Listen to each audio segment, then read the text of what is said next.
काय पितेस तू? अरे मी कैरीचा आंबट गोड सरबत पिते. मला पण हवंय. ठीक है, बनवते मी तुझ्यासाठी पण. नमस्ते दोस्तों, स्वागत है आपका मेरे कुकिंग चैनल में।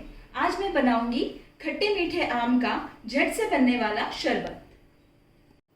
उसके लिए हमें चाहिए होगा एक कैरी बारीक कटा हुआ, कच्चा आम, एक कटोरी गुड़ उसी के समान,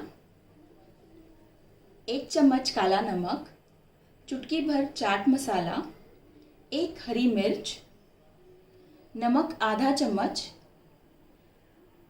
काली मिरी और जीरा का पाउडर, पुदीने के 7 से 8 पत्ते। अभी हम बनाना स्टार्ट करते हैं। ये सब हमको अभी मिक्सी में पीस लेना है।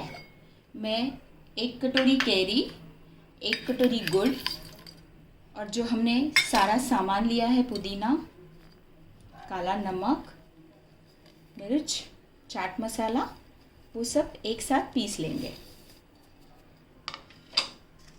अच्छे से पीस लेंगे। ये मैंने मिक्सी में अच्छे से पीस लिया है। अभी मैं इसको निकाल लूँगी बाउल में। आप इसको स्टोर करके भी रख सकते हैं फ्रीज़र में। 3 से 4 दिन के लिए आराम से आइस क्यूब की तरह स्टोर करके आप रख सकते हैं। अभी मैं इसको सर्व कैसे करना है वो दिखाऊंगी। आपको लेना है आपके आवश्यकता अनुसार 3 से 4 चम्मच ये पल्प लेना है।